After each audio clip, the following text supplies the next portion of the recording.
أعوذ بالله من الشيطان الرجيم. بسم الله الرحمن الرحيم. السلام عليكم ورحمة الله وبركاته.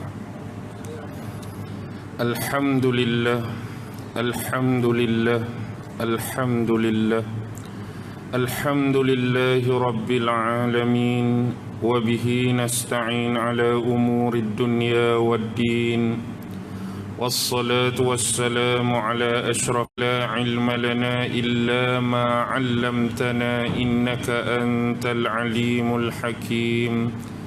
قال رب اشرح لي صدري ويسر لي أمري واحلل عقدة من لساني يفقه قولي. اللهم يسر ولا تعسر، اللهم يسر ولا تعسر، اللهم يسر ولا تعسر. اللهم صل على آله وصحبه وسلم. أما بعد. Alhamdulillah, syukur kehadrat Allah Subhanahu wa ta'ala kerana dengan limpah kurnia, izin, rahmat dan inayah daripada Allah Subhanahu wa ta'ala, alhamdulillah, pada malam ini sekali lagi kita dapat dipertemukan oleh Allah Subhanahu wa ta'ala dengan keizinan dan kurnia daripadanya. Mudah-mudahan setiap minit dan setiap saat kehidupan kita senantiasa dinaungi dengan keberkatan dan rahmat daripada Allah Subhanahu wa ta'ala, insya-Allah. Jadi pada malam ini saya akan membacakan 4 potong ayat yang diambil daripada surah As-Saffat, iaitu merujuk ayat 99 hingga ayat 102, yang mana Allah Subhanahu wa ta'ala berfirman, wa qala inni zahibun ila rabbi sayahdin rabbi habli minas salihin fabasyarnahu bighulamin halim falamma balagha ma'ahu as-sa'ya qala ya bunayya inni ara fil manami anni azbahuka fanzur maza tara qala ya abati if'al ma tu'mar insyaallah satajiduni minas sabirin.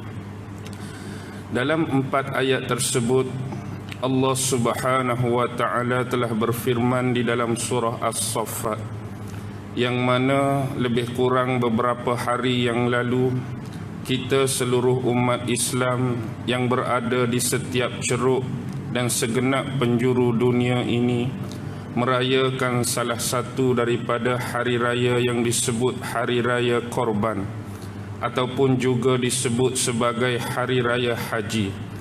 Dan ini mengingatkan kita kepada sejarah pengorbanan yang telah dilakukan oleh seorang bapa dan seorang anak yang dirakamkan secara khusus oleh Allah Subhanahu wa ta'ala di dalam surah As-Saffat ini, merujuk kepada Nabi Allah Ibrahim alaihi salam dan anaknya Nabi Allah Ismail alaihi salam.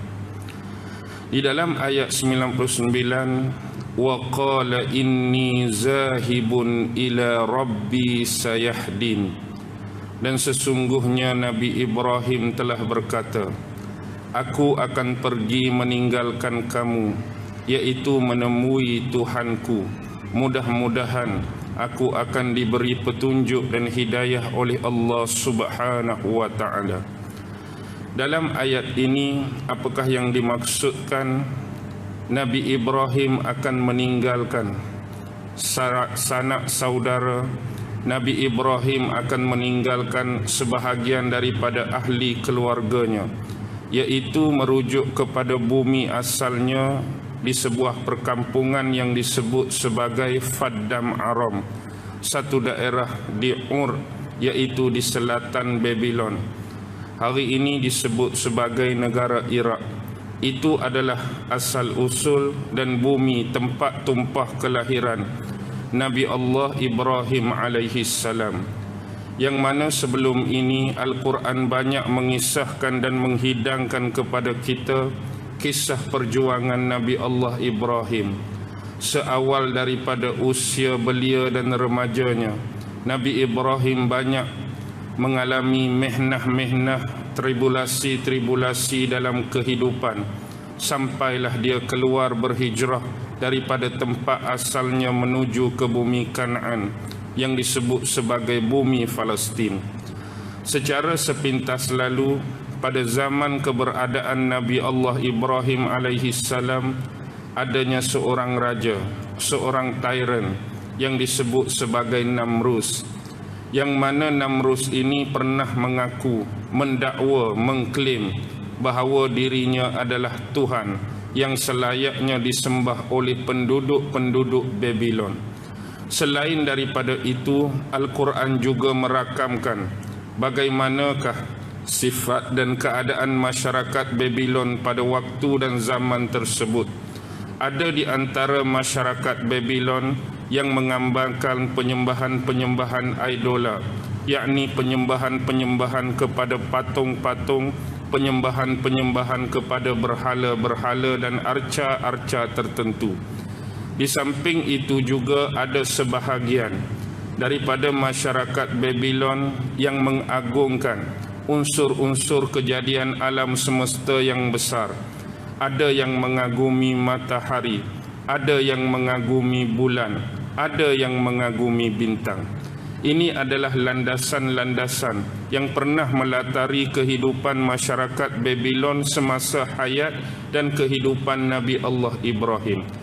Dan ini juga dirakamkan oleh Allah pada awal pencarian petunjuk dan hidayah Nabi Allah Ibrahim sendiri berkenaan dengan unsur-unsur alam ni. Nabi Ibrahim juga pernah memandang dan melihat kepada matahari, pernah memandang dan melihat kepada bulan, pernah memandang dan melihat kepada bintang. Tetapi ketiga-tiga unsur utama alam semesta ini tidaklah meyakinkan dan menjanjikan jawapan yang memuaskan dalam petunjuk dan hidayah yang dicari oleh Nabi Allah Ibrahim. Dan akhirnya dia menemui jawapan dan keyakinan yang sebenar bila dia benar-benar beriman kepada Allah, pencipta tunggal kepada sekalian makhluk dan seluruh alam semesta ini. Lalu dia terpaksa berdepan dengan Namrus, seorang lelaki yang mendakwa bahawa dirinya adalah Tuhan. Dan di dalam Al-Quran dalam surah Al-Baqarah juga dirujuk kepada ayat yang menunjukkan Nabi Ibrahim pernah berdialog, Nabi Ibrahim pernah berdebat dengan Namrus yang akhirnya kekalahan di pihak Namrus. Pendek cerita, Nabi Allah Ibrahim dihukum oleh Namrus dengan diletakkan di dalam satu marakan api yang cukup besar. Kerana kekalahan tersebut, Namrus seolah-olah menganggap Ibrahim ini sebagai saingan, Ibrahim ini sebagai punca, Ibrahim ini sebagai sebab kegagalan beliau atas dakwaan tadi. Jadi Nabi Ibrahim dihukum, tetapi Allah menyelamatkan Nabi Allah Ibrahim walaupun marakan api itu terlalu besar dan mungkin itu adalah antara api yang belum pernah dilihat, api yang belum pernah dirasai oleh penduduk-penduduk Babylon semarak dan sebesar itu. Jadi mukjizat-mukjizat telah nyata di mata mereka. Namun Nabi Ibrahim sedikit berputus asa kerana dia mengharapkan daripada peristiwa tersebut sekurangnya ada di antara masyarakat-masyarakat di Babylon yang mampu untuk menyahut seruan tauhid, yang mampu untuk kembali beriman kepada pencipta yang asal, iaitu Allah Subhanahu wa taala. Tetapi ini tidak ditunjukkan oleh mereka. Lalu Nabi Ibrahim juga atas arahan daripada Allah Subhanahu wa taala akhirnya meninggalkan tanah airnya Babylon menuju kepada tanah yang dijanjikan, iaitu bumi Kan'an. Jadi inilah yang disebut dalam ayat 99, sesungguhnya aku akan pergi meninggalkan kamu.